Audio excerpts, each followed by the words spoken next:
Hello, welcome to month 7 of Cheshire Quilters Guild 2017 block of the month. This month block is the basic New York Beauty block, and it's a combination of curve piecing. As you see, we've got 1, 2, 3, 4 curve seams we're going to stitch, and then the spike arc is foundation paper piecing, which is not something that we've done yet on this block of the month. So something new to add to our skill of curve piecing. For those of you that aren't fans of curve piecing, these are actually the easiest curves we've done because they're so much larger. Because, you know, we're doing a 9-inch block, and so we've got this, it's a much more gentle curve. These out here, the smallest curve on the very inside is probably about the same as the ones we did in the Around the World block. So easier curves for those of you that don't care for them. Please don't let curve piecing keep you from trying to do this beautiful block, the New York Beauty block. So for this one, you're going to need your instructions, and this is got 5 pages. The instructions aren't 5 pages, but there's all the templates. On the second page of this month are all of the templates you need for the 3-inch block. Of course, what I'm going to demonstrate is a 9-inch block. So on the third page is the foundation paper piecing section. We'll get to that shortly. On page 4 is the quarter circle, the shortest curve we have. There's the inner arc, outer arc, and then on the last page is our background. And I want you to notice on both this background piece on the last page and on the outer arc, there is a very thick line at one end, and there's a box that says, place this line on a fold of fabric to cut the complete arc. What we're going to be doing is cutting this whole arc in one piece, but the template only gives us half of it. So we're going to place it on the fold of the fabric so that we cut that all in one piece. For those of you that are garment sewers, you know, sewn clothes before, that's not an uncommon technique.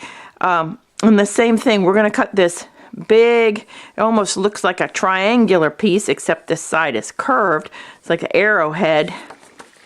This is only half of it, and what you're going to notice is this is the edge of the block, and then when we unfold it, we'll get the other edge of the block.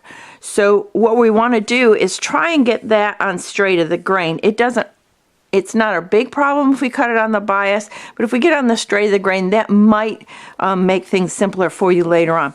So I'm going to start by cutting out this background piece.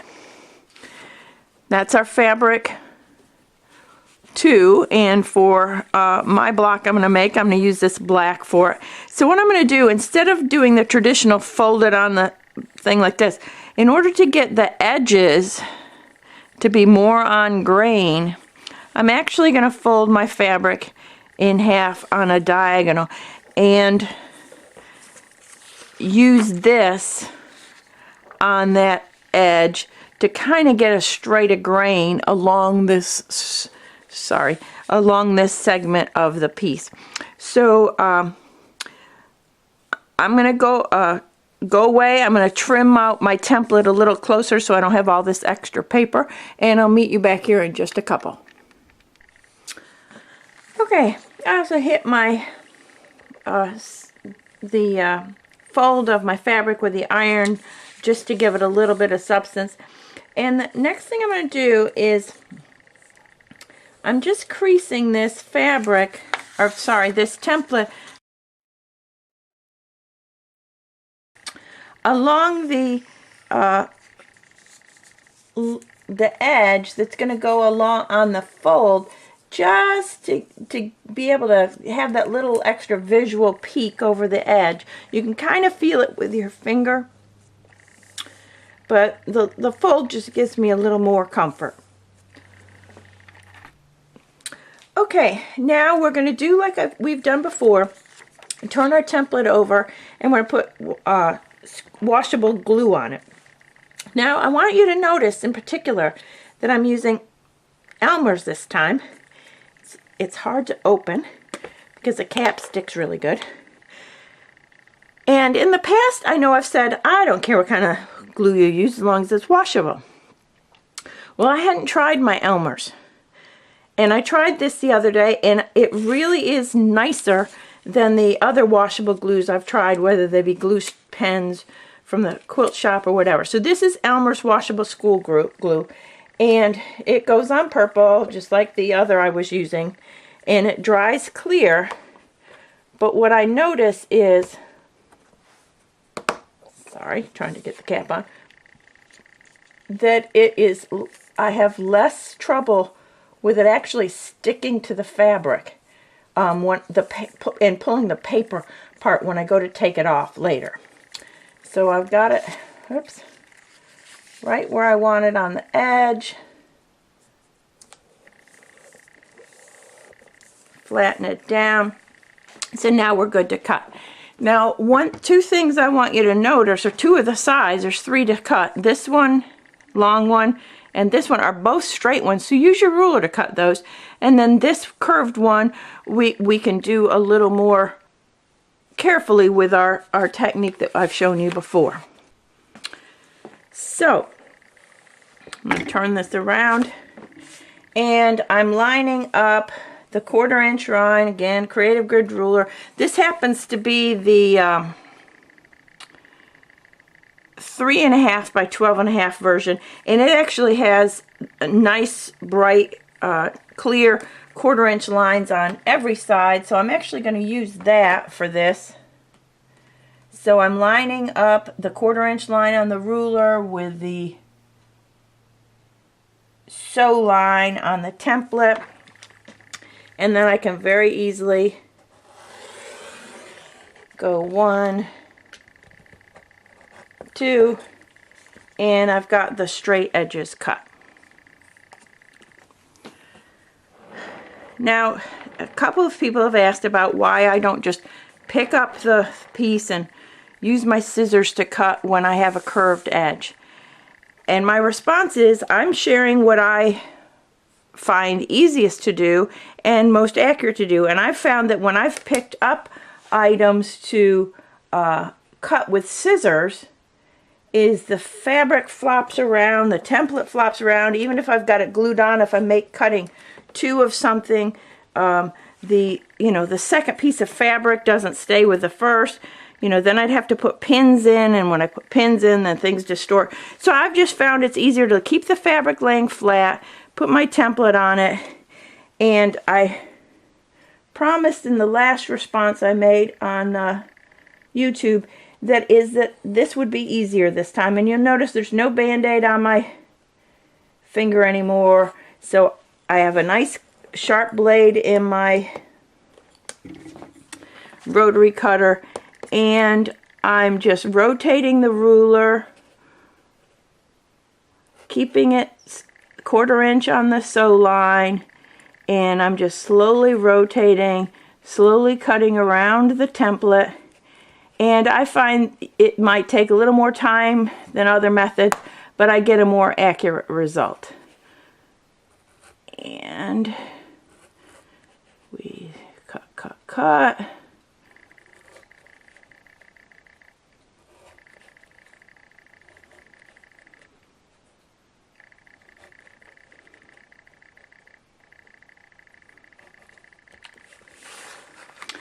And this is the piece I promised you was going to be the corner of our block. And you'll see as I open out that fold, there's the corner of our block. So it's going to be on the outside of our beauty. Now, I've got a nice crease line here. I like that. Remember, when we piece our curves, we like to know where the center is. So I'm not going to press that out. I'm going to keep that because that'll make life simpler for us. So next thing I'm going to cut out on this is my fabric 5, which is my inner and outer templates, and I'm going to do the outer arc first. I've got the same thing here, and I have to apologize. In this file, the sew lines have gotten shifted relative to the cut lines. So in this one instance, please cut along the cut lines.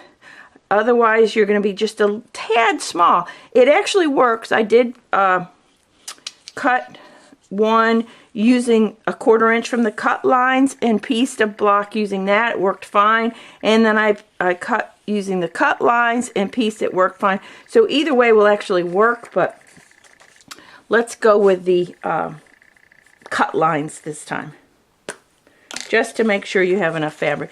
Again, my same procedure. Here's my Elmer's washable school glue, my new favorite glue. It's just got a very stiff cap to put on and off, but it keeps the glue nice and flexible.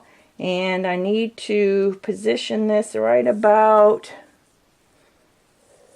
there to get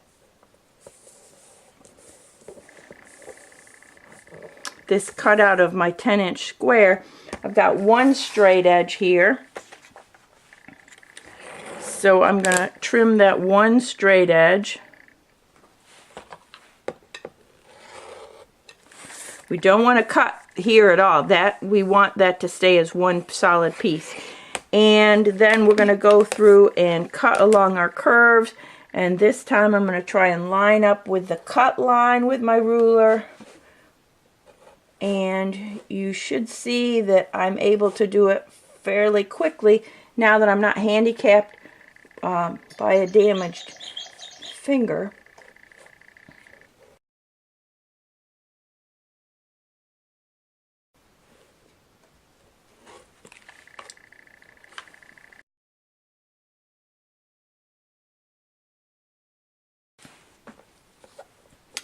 And I picked up the wrong rotary cutter. That's the one that's got a dull blade I was using to trim the templates out. So let me try and fix this by using the correct cutter.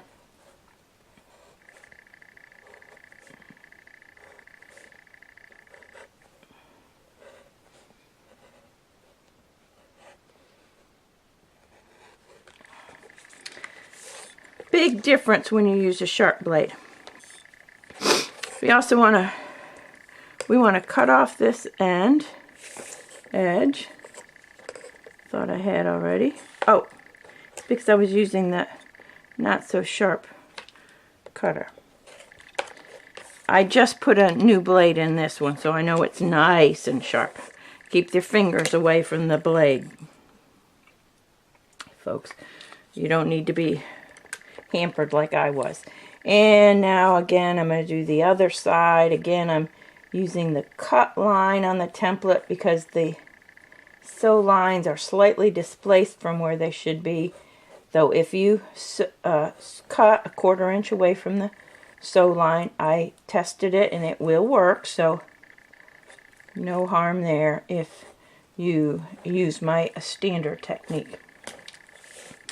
And you see we're getting a nice clean cut there. I'm just moving to the other side to finish this cut, so hopefully you'll have slightly better view.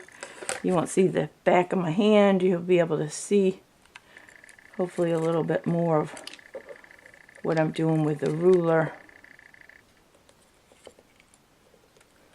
Lining up on the cut line in this one case because I messed up the template when I created there.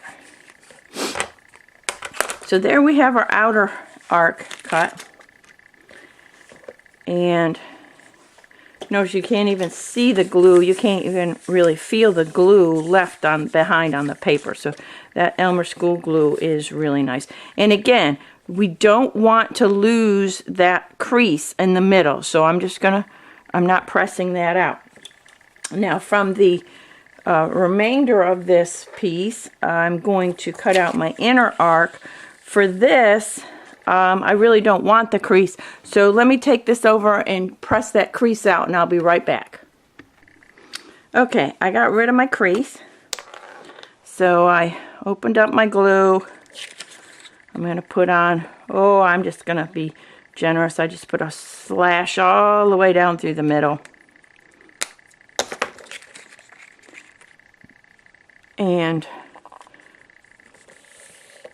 lay this down. We've got two ends we can cut with a ruler. So let me take care of that. I've got the sharp one this time. Notice how nice and far away my fingers are now. And I'm going to do my 1/4 inch trick off the sew line.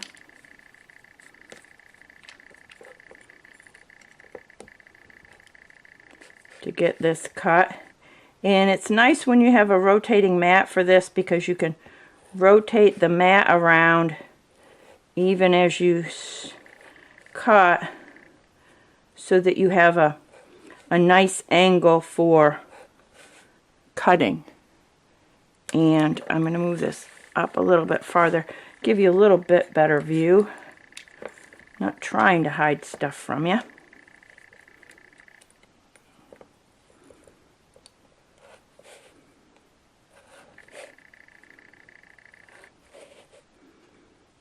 Keep into that 1/4 inch off of my seam line, my sew line rather.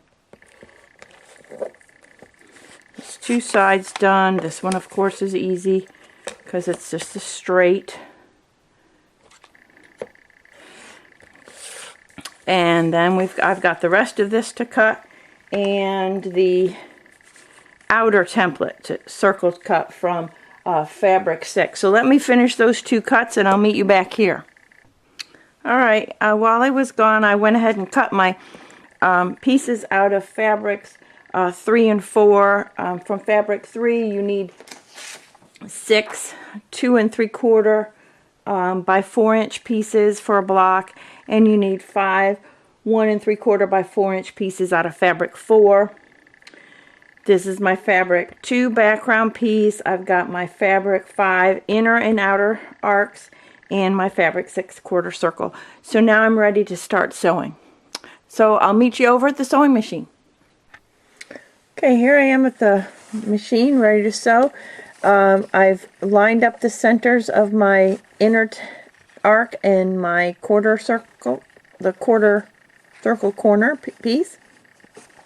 I've also gone ahead and put a pin at the end, just so it'll save time as far as the video is concerned. I'm going to line up the beginnings here.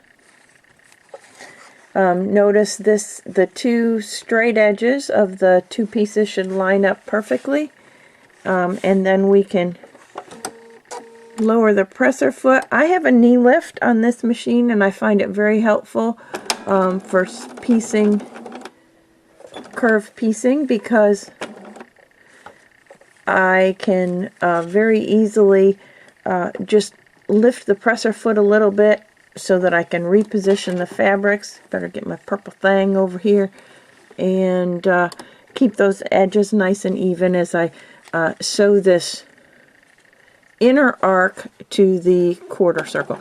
This is the hardest of the curve seams in this block to sew because it is the smallest circle.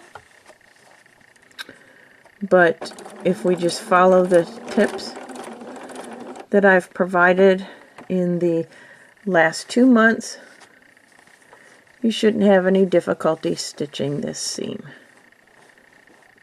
Just trying to keep my fabric edges even. I'm not really putting any pressure on the fabric. I'm not pulling on it. I could move my hands away. I just am using the purple thing and my fingers to just encourage the fabric to stay out of the way. And then again, I'm using my knee lift to lift up in the pressure foot. It's like having a knee lift is like having a third hand when it comes to working with this sort of piecing. And again, just I'm letting up on the presser foot just a little bit, and then I can continue along the curve. And remember, the rule of thumb for me for doing these is to always have the concave portion, in this case, on the bottom, and then just fit the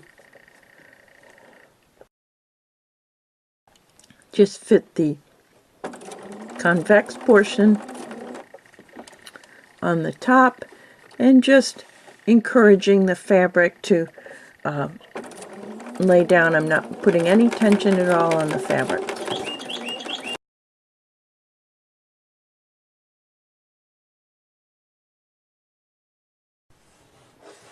Okay, we're at the end of the seam. Let's see what we got. So I'm going to take this over, give it a good press. The key is we want to press the seam allowance out from the corner, so it's going to be toward the inner arc, away from fabric 6 and toward fabric 5. I'll meet you back here to sew the background to the outer arc. Okay, so I've got my 2 pieces pinned, the outer template, the background template on top of the outer arc, and I'm going to put the outer arc on the bottom because that's where we have the curve out. And I'm going to go ahead and stitch this, and then I'll meet you back here to see what we've got.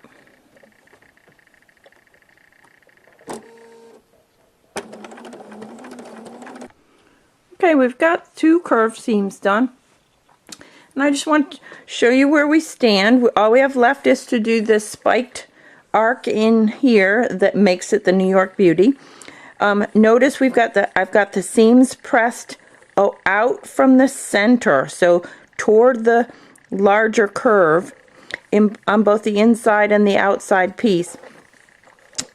And to me, the fabric lays flatter when you press in that direction. The seams feel more flat when you press toward the outside. So we've done that for both of those.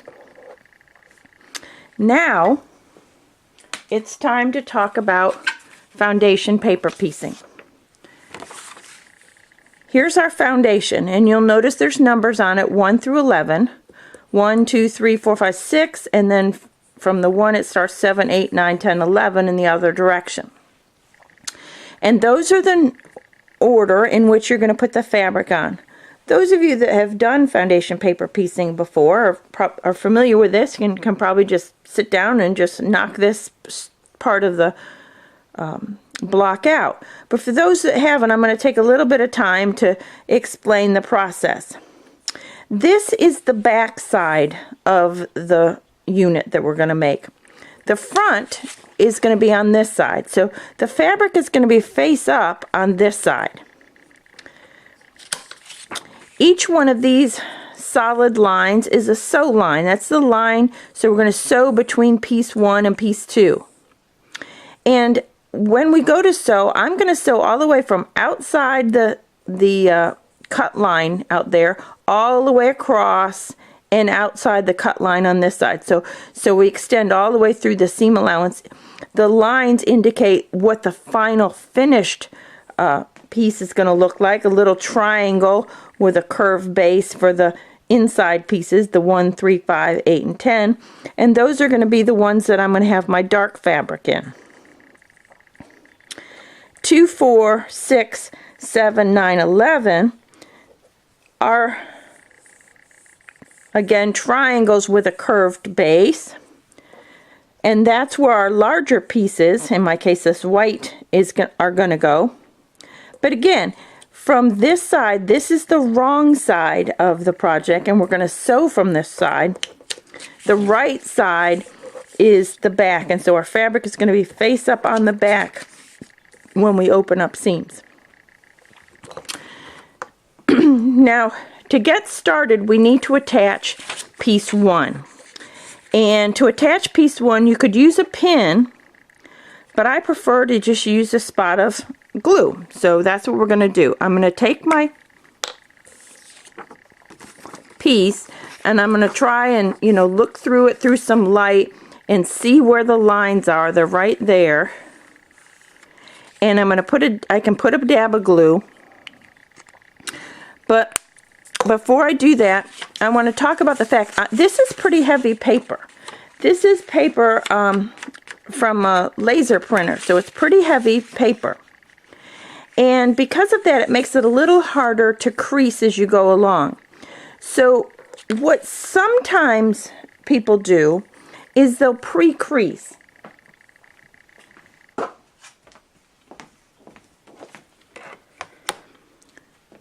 And the creasing is always done from this top side. So, for example, if I wanted to pre-crease this line, I've got a thin piece of plastic here.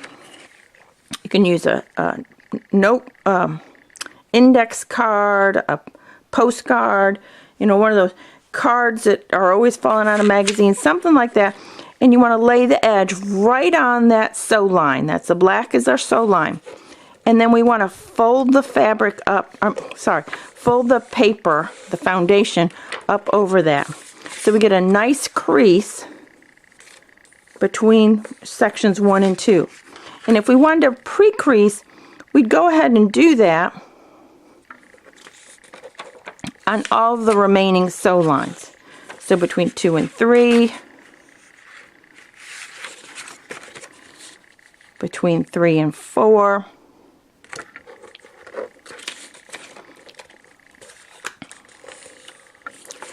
now you might be thinking, well, you got a perfectly good piece of paper, why are you taking all this time to wrinkle it?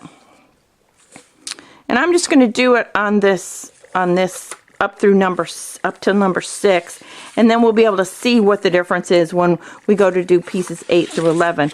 So you can kind of see what the advantage of this pre-creasing of the lines is. Okay.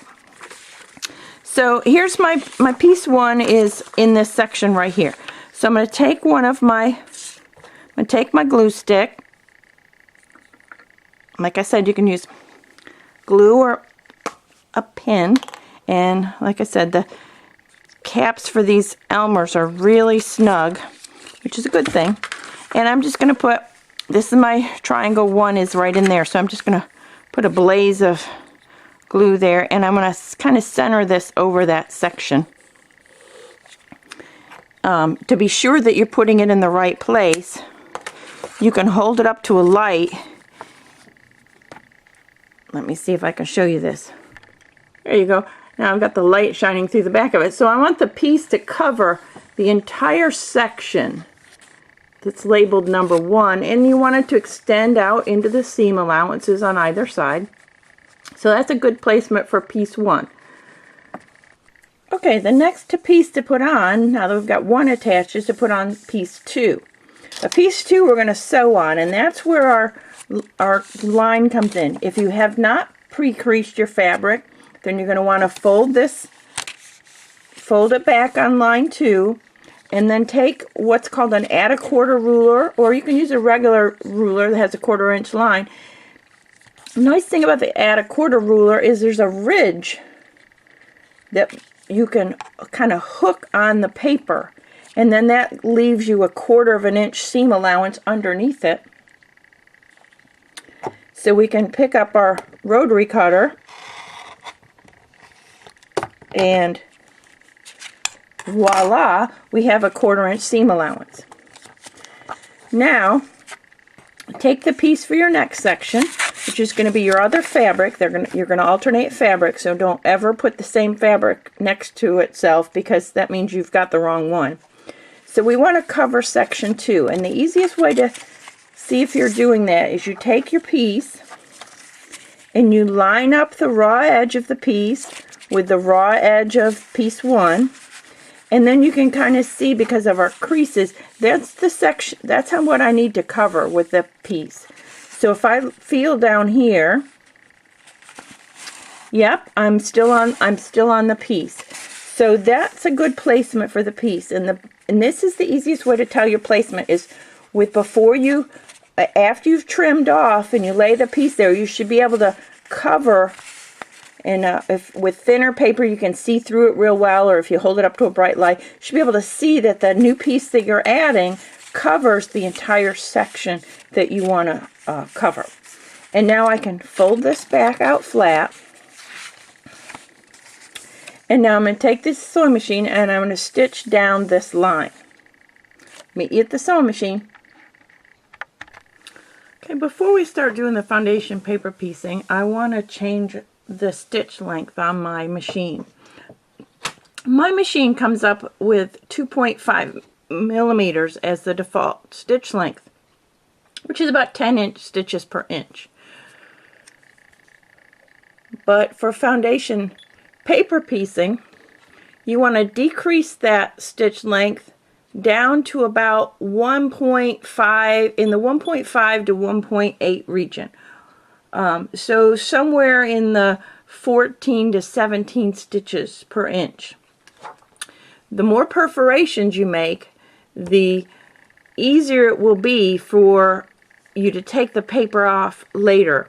This is especially important if you're using heavy computer paper, regular paper. If you're using newsprint, it's not as critical.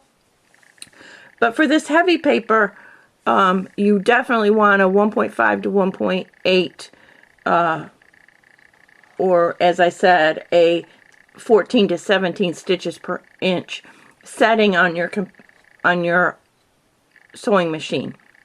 1.8 would be for thinner paper. I'm using 1.5 because I'm using thicker paper. Okay, my machine is set. Now we can start stitching. Okay, so here's my foundation, and I'm going to stitch along this line. You can see the number 2 here and the number 1 there. So I'm going to stitch along this line. And remember I said I'm going to stitch from the outside in. So let me put my presser foot down, and I'm going to try and line it up, my needle up as best I can by eyeball over to where that line starts. And with it set at that shorter stitch length, here we go.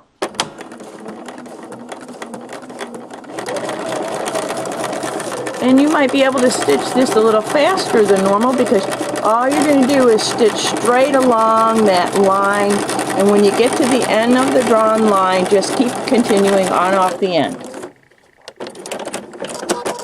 Alright, now for the next step of foundation paper piecing.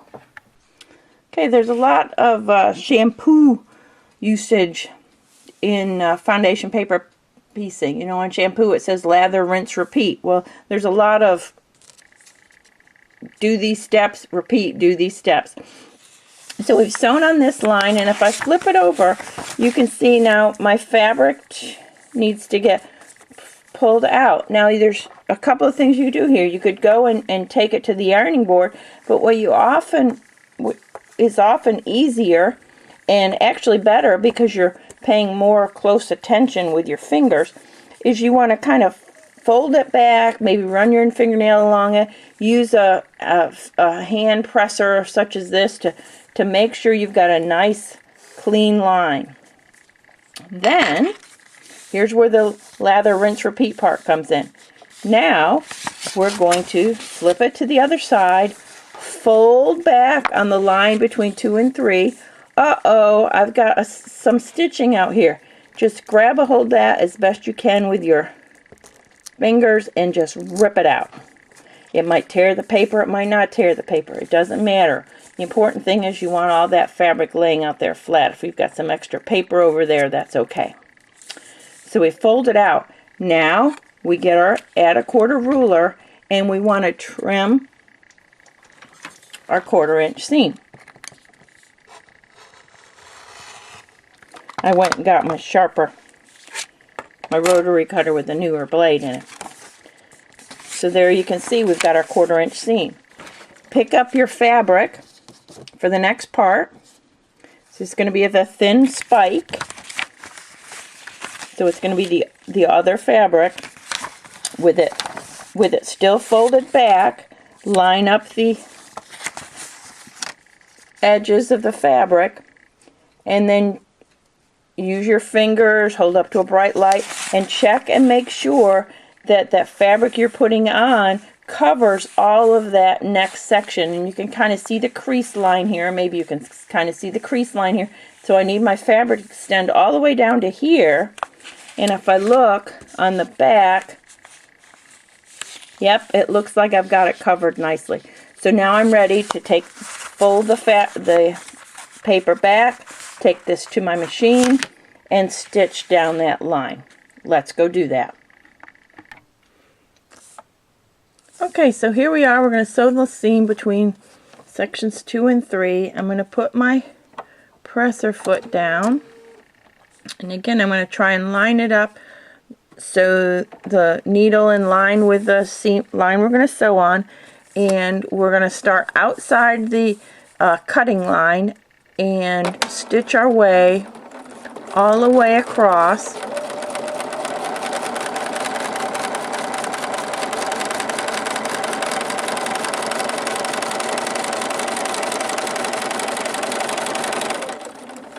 And there you have it.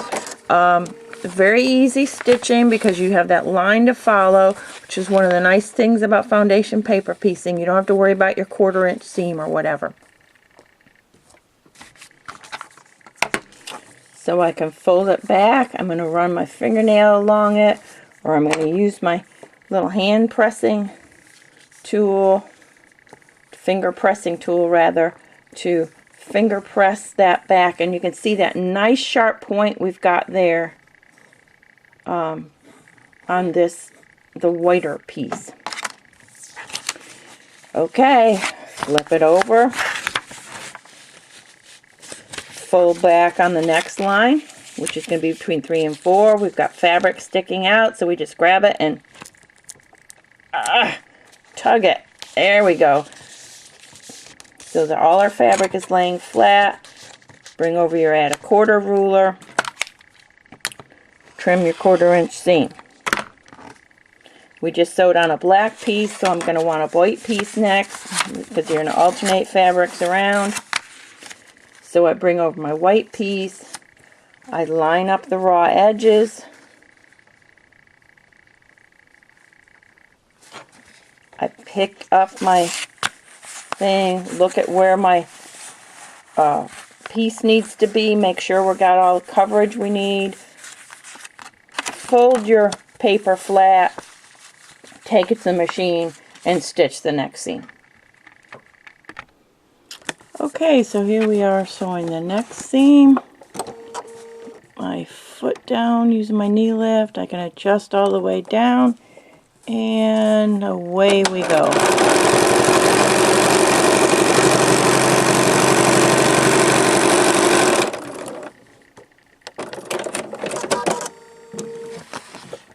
So here we are.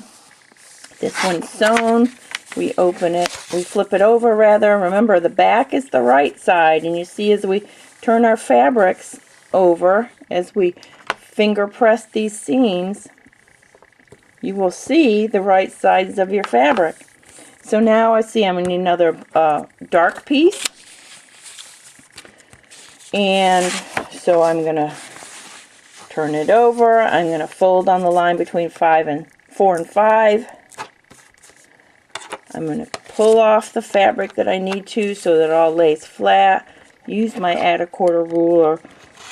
Trim the seam allowance down so we know where we need to put that fabric.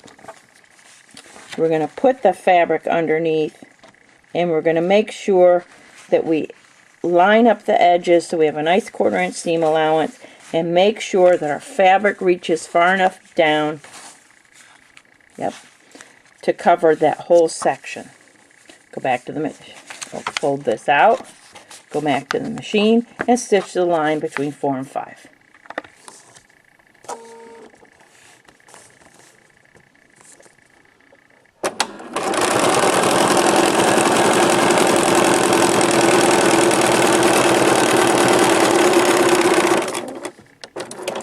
And I'm going to go ahead and do the next one. Okay, I went ahead and also put on piece 6, and you notice we have a lot of extra fabric on this end. I could have had you cut smaller pieces, but I thought it was just simpler to cut a bunch of pieces the same size.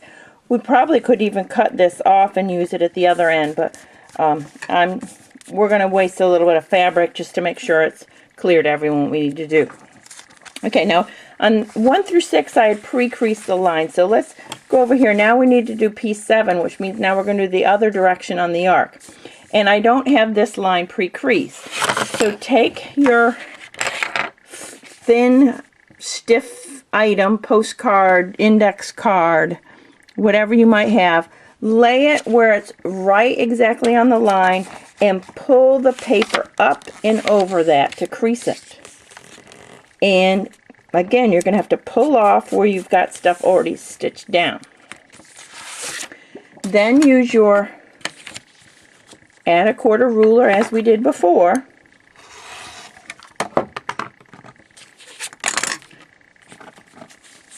This is a dark piece, so we want to add a light piece. So I'm going to put my light piece under there. And now I don't have those pre-creases on this thick paper. It makes it a little harder to tell where I need to line up. So I'm going to have to do it really look. I'm going to have to peek, and the farthest piece is over here. So about this point.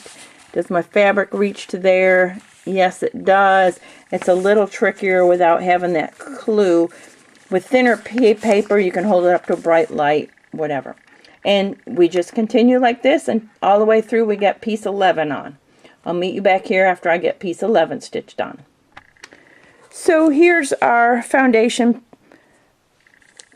finished. I've hit it with the iron just to give it a final press. But you'll notice this is the front side. We flip it over, and there's the paper foundation, the reverse side. And the only thing left for us to do now with this is to trim it up around the edges. Notice that this side is straight, and so is this side, so we can use the ruler for that. And in fact, on mine, the printout, the cut line doesn't even show on this end, but if I put the 1/4 inch of my ruler right there, I can trim this off just like I have on many other templates. And then I'll do my trick to get the curved sides trimmed out too. So I'll meet you back here when I get that done. Okay, there's the back side of our foundation, and there's the front. Don't those points look gorgeous, both on the inner ones on the white and the outer ones on the black? And they're going to be just as easy to piece in as any of our curve seams we've done. We just have one thing to do before then. We just have one thing to do before then. We need to pull off all this paper on the back. To do that, start at one end and just, it's perforated. We've stitched through it, so we should be able to just peel it back and pull it off. If it doesn't feel like it's coming from one direction, grab the other end of the seam and pull from that direction. So on this one, I'm start over here.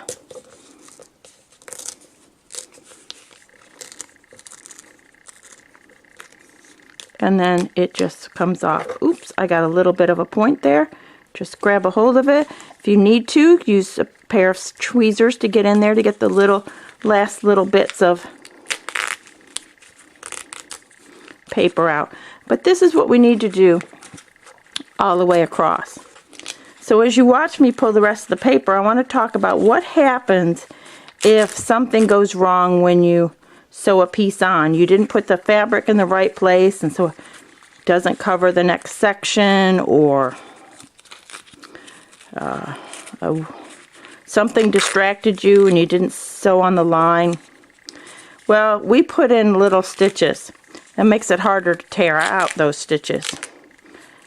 So we have first the challenge of taking out those littler stitches. Okay, we can do that. But then what happens is your foundation tears. So here's the trick. Before you start tearing out your foundation, take and put a piece of Scotch tape. Say this was the seam we were going to tear out. Put a piece of Scotch tape down before you start pulling the stitches. And then, okay, say it's this last one. before you put down your piece of tape here, and then from the other side you can pick out the stitches. And so then when you pull it off, even though you're going to tear the paper, that tape will keep the pieces together, and that little bit of Scotch tape isn't going to kill your needle. You might just watch it. You know, don't use the cheapest tape that's all gummy gooey. You know, use some nice cellophane tape, and that way you don't ruin your foundation when you have to tear out a seam. Okay, so there's my foundation pieced. And all we have left now are 2 curved seams to sew.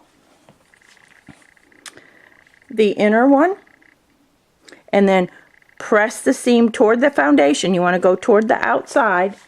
And then we have the outer one, which is another easy one because it's such a big curve to sew. And again, we're going to press the seam out. I'll meet you back here when I've got those 2 seams done.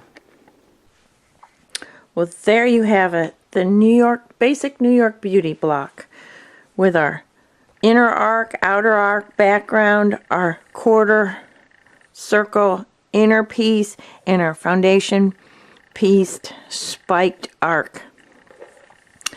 And as I said, I pressed all the seams out, and we end up with a beautiful block with gorgeous points on both the inner arc and at the outer arc. I hope you enjoyed this month's block in the 2017 Cheshire Quilters Guild block of the month, Basic New York Beauty. Next month is hexagonal, which features English paper piecing and applique.